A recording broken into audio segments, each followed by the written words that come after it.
En este video vamos a considerar especialmente el planteo de la cuestión, el planteo del tema que nos han encomendado. Para ello vamos a ingresar en esta visión que va a desarrollar este panel, que es una de las herramientas que nos brinda el derecho frente a la pandemia o frente a la imposibilidad de cumplimiento.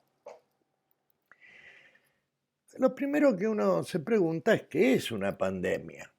Y Google nos contesta que es una enfermedad epidémica que se extiende a muchos países o que ataca a casi todos los individuos de una localidad o una región. En principio, lo primero que se nos ocurre a los abogados es decir, bueno, no es un hecho del hombre. Tampoco parece ser un hecho de las cosas.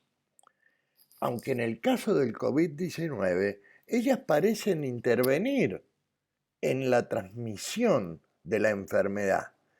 Pero se sabe tan poco de esta enfermedad que uno no sabe si se trata de una intervención activa o pasiva. La verdad es que no parece ser una intervención activa.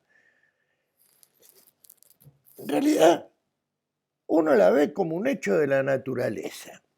Y cuando uno se pregunta qué es jurídicamente, y contesta que como es un hecho de la naturaleza, es un caso fortuito.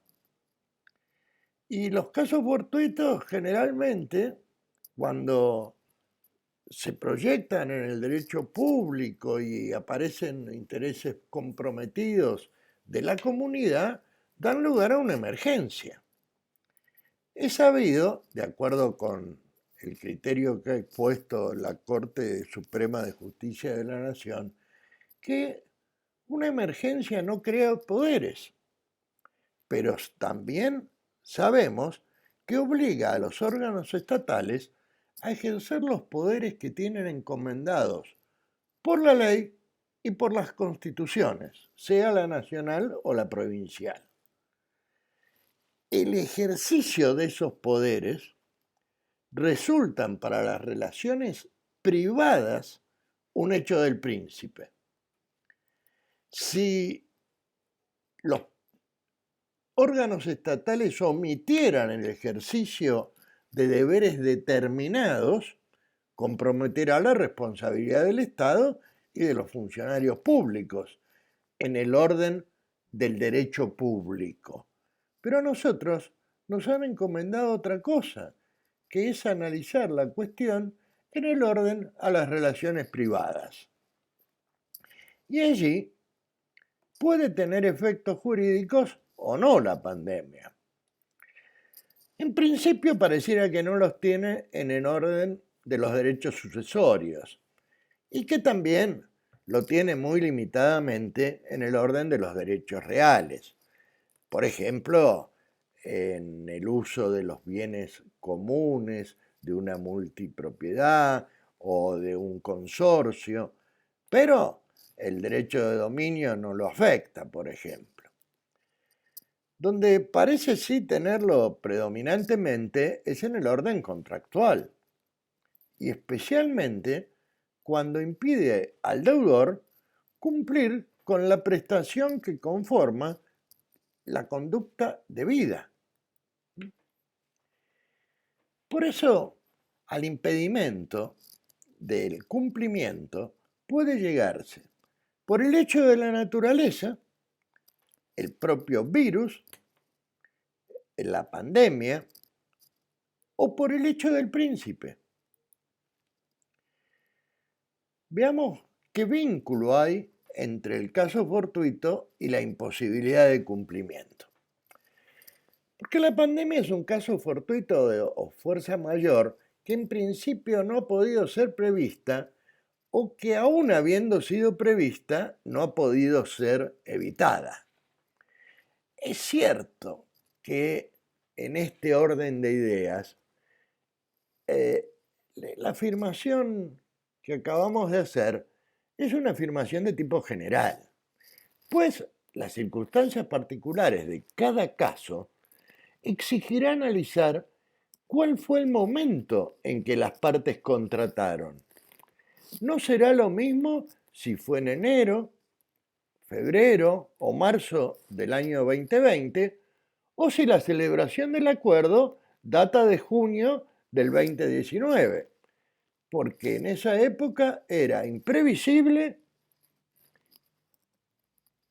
totalmente. En junio del 2019 nadie pensaba que íbamos a estar en la situación en que nos encontramos. Tampoco será lo mismo si era para ser cumplido en la primera semana de marzo del 2020 y en forma instantánea o en forma diferida a abril del 2020 o a junio, porque la previsibilidad y la evitabilidad son circunstancias fácticas de cada caso.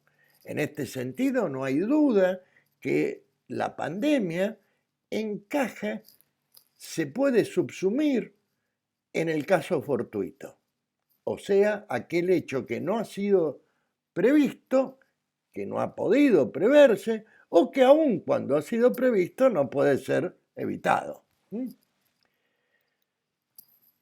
Cuando uno ve esta norma, inmediatamente evoca otra, que se encuentra en la sección sexta, denominada imposibilidad de cumplimiento, del capítulo quinto, otros modos de extinción, del título primero, obligaciones en general, que es la del artículo 955, que dice que la imposibilidad sobrevenida objetiva, absoluta y definitiva de la prestación producida por caso fortuito o fuerza mayor extingue la obligación sin responsabilidad.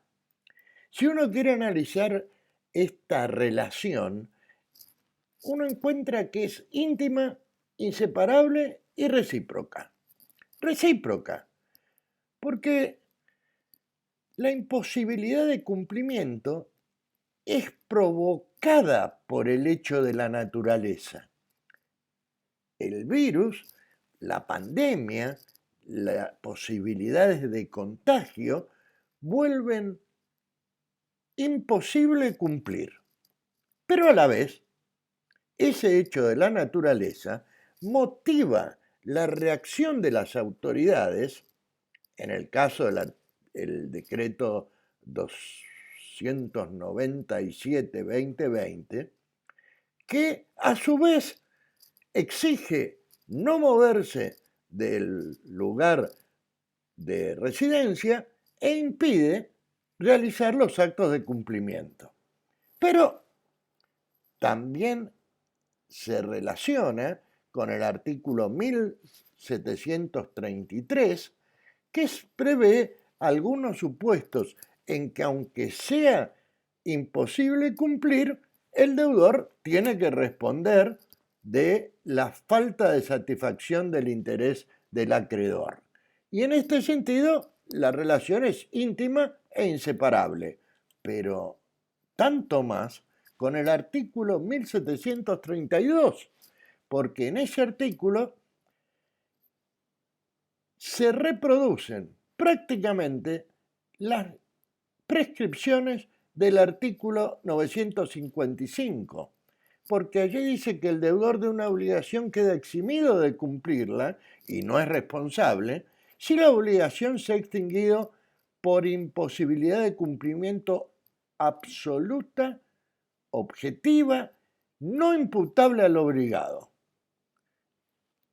Y nos da una pauta interpretativa. Muy bien.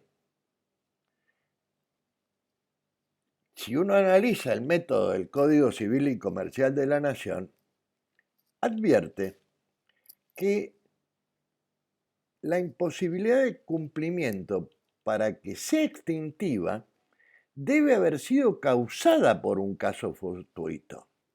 O sea, que siempre que hay una imposibilidad extintiva, debe existir un caso fortuito. Si no estamos en presencia de un caso fortuito y al deudor le es imposible cumplir, estaremos ante un supuesto de imposibilidad imputable al deudor. Lo que en la concepción del Código Civil y Comercial de la Nación, de cuya orientación participamos con la más moderna doctrina, como veremos en adelante, se excluye al caso fortuito. Fíjense, estas dos normas, el 1732 y 1733, están al hablar de la responsabilidad civil en el libro tercero, título quinto. En cambio, el 955 está en el libro tercero, pero en el título primero, al tratar la extinción de las obligaciones. Y todas ellas conforman una norma única, diría yo, una regla única, que debe leerse como si fuera una única norma. Hasta aquí el objetivo de esta presentación. A continuación veremos cuáles son los requisitos necesarios para la producción de ese efecto extintivo del que venimos hablando. Lo pueden ver en el sitio indicado en esta presentación.